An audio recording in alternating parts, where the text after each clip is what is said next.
Hello students, हमारा chapter चल रहा है बायोमॉलिक्यूल्स, जिसमें आज हम पढ़ेंगे डीएनए के बारे में। डीएनए यानी कि डीऑक्सीराइबो न्यूक्लिक एसिड। तो ये हमारा एक न्यूक्लिक एसिड है और ये क्या होता है, एक मैक्रोमॉलिक्यूल होता है। मैक्रो यानी कि इसका साइज जो है वो बड़ा होता है। न्यूक्लियोटाइड हमारे माइक्रोमॉलिक्यूल्स होते हैं और ये पॉलीन्यूक्लियोटाइड है, यानी बहुत सारे न्यूक्लियोटाइड आपस में मिलते हैं और बनाते हैं डीएनए। और डीएनए कैसा मॉलिक्यूल है? मैक्रोबायोमॉलिक्यूल। पॉलीमर होता है न्यूक्लियोटाइड का। और जो डीएनए न्यूक्लियोटाइड है, यानी जो न्यूक्लियोटाइड होता है 3 मॉलिक्यूल से मिलकर बनता है। इसके अंदर एक पेंटोज शुगर होती है, नाइट्रोजन बेस होता है एंड फॉस्फोरिक एसिड होता है। ये हमने स्ट्रक्चर दिखाया है न्यूक्लियोटाइड का, डीएनए न्यूक्लियोटाइड का।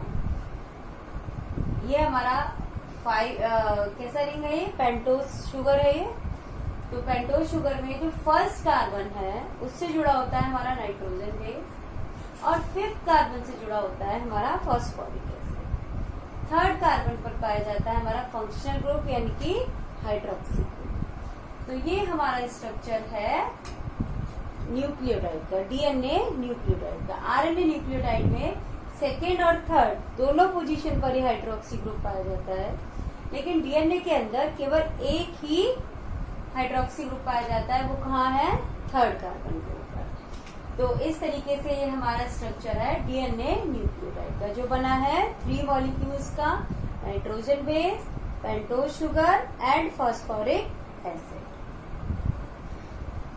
नाइट्रोजन बेस जो होते हैं डीएनए के अंदर वो adenine, thymine, guanine and cytosine होते हैं, जबकि आरएनए के अंदर थाइमिन की जगह यूरेसिल होता है। इसमें एडेनिन और ग्वानिन हमारे प्यूरिन बेस है और थाइमिन एंड साइटोसिन हमारे पिरिमिडिन बेस।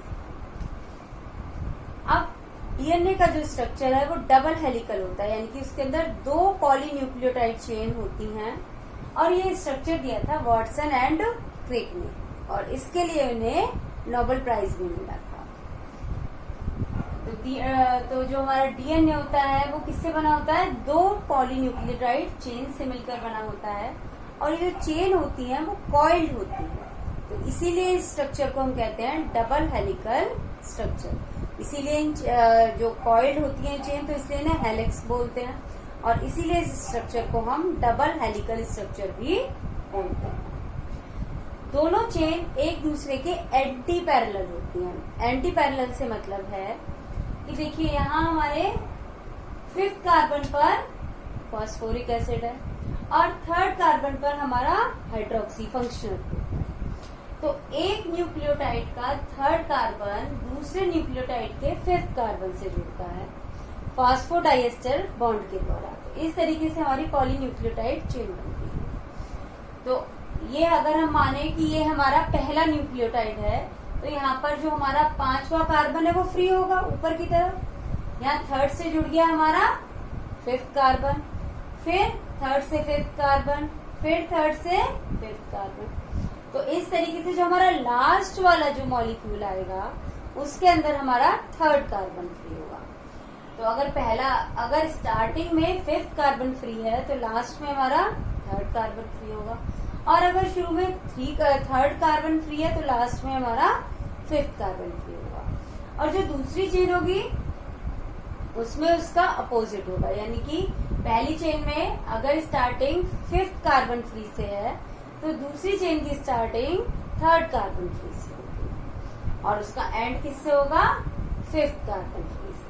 तो इस तरीके से जो चेन क्या होती है, एक दूसरे के एंटी पैरेलल होती है। यानी अगर पहली चेन 5th कार्बन फ्री से स्टार्ट हो रही है तो दूसरी 3rd कार्बन फ्री से स्टार्ट होगी। पहली चेन अगर एंड हो रही है 3rd कार्बन फ्री से तो दूसरी चेन एंड होगी 5th कार्बन फ्री से। तो इसीलिए इन चेन्स को कहा जाता है कि कैसी होती है? एंटी पैरेलल होती है। और जो न्यूक्लियोटाइड होते हैं वो मैंने आपको बताया किससे जुड़े होते हैं? फॉस्फोडाइएस्टर बॉन्ड के द्वारा जुड़े होते हैं। जब हमने न्यूक्लियोटाइड का स्ट्रक्चर पढ़ा था तो हमने देखा था कि जो न्यूक्लियोटाइड होते हैं आपस में किससे जुड़े होते हैं? फॉस्फोडाइएस्टर बॉन्ड के द्वारा।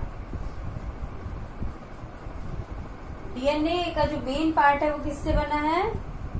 पेंटोज शुगर से एंड फास्फोरिक एसिड से।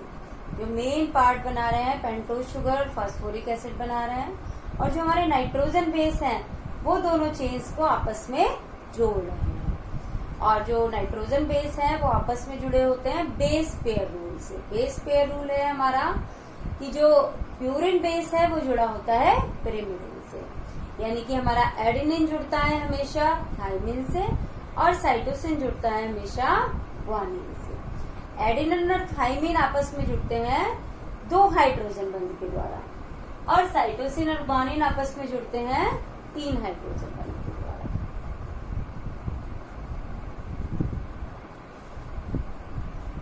अब डायमीटर की बात करते हैं। जो हमारा डायमीटर होता है डीएनए मॉलिक्यूल का वो 20 एंगस्ट्रॉम होता है, यानी कि एक फास्फोरिक अम्ल, यानी एक चेन का जो फास्फोरिक अम्ल है और दूसरी चेन का जो फास्फोरिक अम्ल है, उन दोनों के बीच की जो डिस्टेंस है वो कहलाएगी डायमीटर, डीएनए का डायमीटर, और वो होती है 20 एंगस्ट्रॉम। इसके अलावा हमने बताया डबल हेलिकल स्ट्रक्चर, और कैसा होता है? कॉइल्ड होता है। तो कॉइल्ड किस तरीके से? जैसे कि अगर हम माने कि अगर हमारा कोई स्पाइरल स्टेयर है, जीना है कोई और वो घुमावदार है इस तरीके से, तो हम मान सकते हैं डीएनए का स्ट्रक्चर कैसा है? घुमावदार है, जीने की तरह घुमावदार है। तो एक घुमाव के अंदर हमारे 10 बेस पेयर पाए जाते हैं, और जो घुमाव की जो डिस्टेंस है वो होती है 34 एंगस्ट्रॉम। एक घुमाव की डिस्टेंस कितनी है?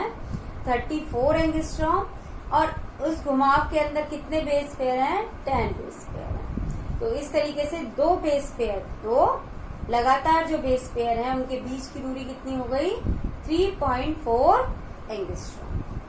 तो इस तरीके से अभी हमने जनरल स्ट्रक्चर समझा है। अब हम डायग्राम के साथ देखेंगे कि जो डीएनए का स्ट्रक्चर है वो किस तरीके का होता है। एक बार मैं समराइज कर दूं हमने क्या पढ़ा है इसके अंदर।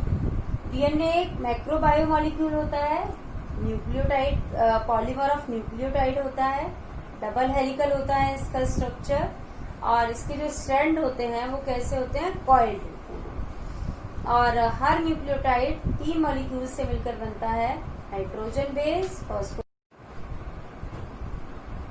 जो न्यूक्लियोटाइड है वो बने होते हैं 3 मॉलिक्यूल से।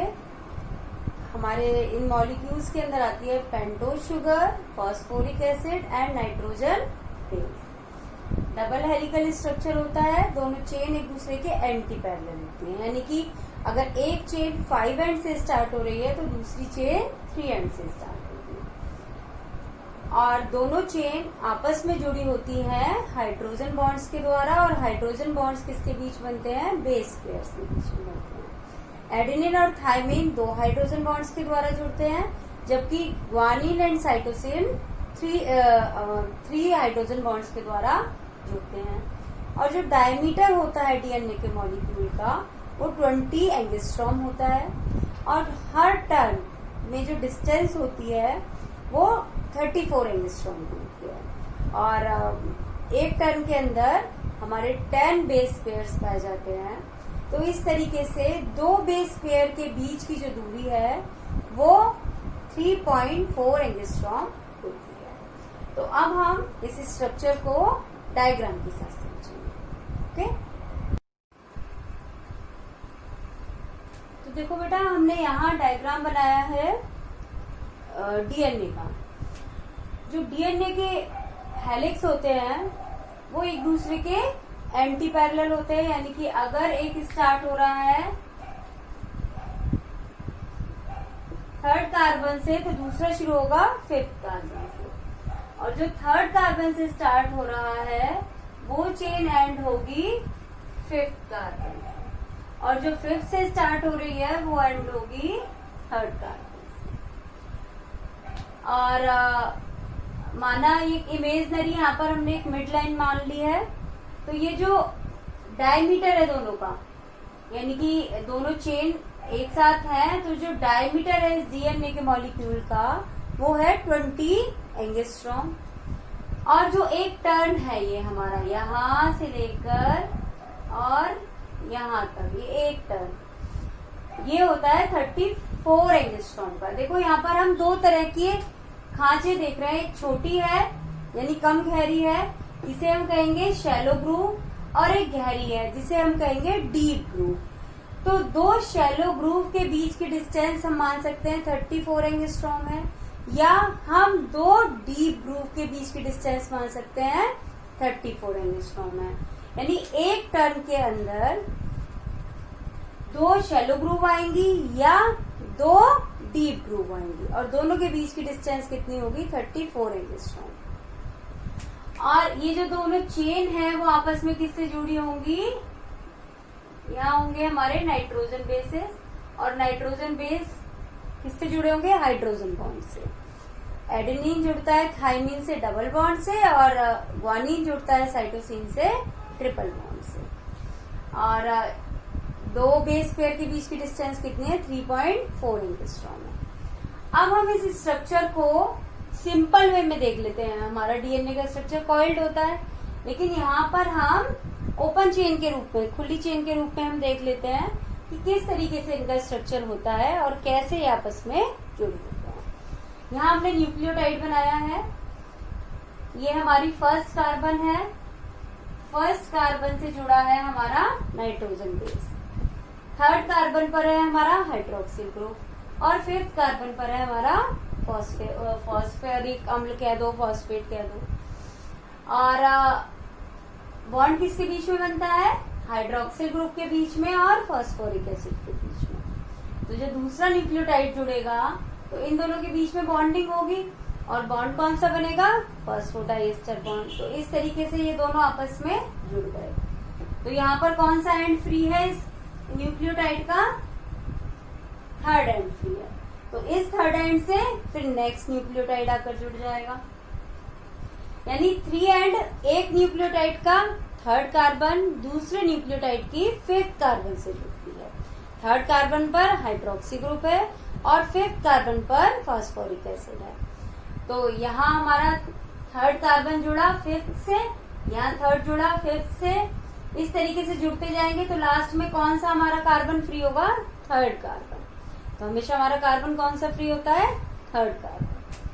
अब यहाँ हमारा एडेनिन है, बेस हमने माना एडेनिन है, तो ये किससे जुड़ेगा, थाइमिन से जुड़ेगा। यहाँ जो चेन होगी यहाँ उल्टी चेन होगी, यहाँ फिफ्थ कार्बन फ्री है तो यहाँ कौन सा कार्बन फ्री होगा, थर्ड कार्बन फ्री होगा। तो ये हमारा थर्ड कार्बन फ्री है यहाँ पर, और यहाँ आ गया फिफ्थ कार्बन पर आ गया हमारा फॉस्फोरिक अम्ल। फॉस्फोरिक अम्ल जुड़ेगा फिर थर्ड कार्बन से, फिर यहाँ फिफ्थ कार्बन का फॉस्फोरिक अम्ल जुड़ेगा थर्ड कार्बन से। तो इस तरीके से ये चेन कहाँ से शुरू हुई, थर्ड कार्बन से, और एंड कहाँ पर हुई, फिफ्थ कार्बन का। यहाँ फिफ्थ कार्बन से शुरू हुई तो यहाँ एंड हुई थर्ड कार्बन पर। तो इस तरीके से हमारा स्ट्रक्चर होता है।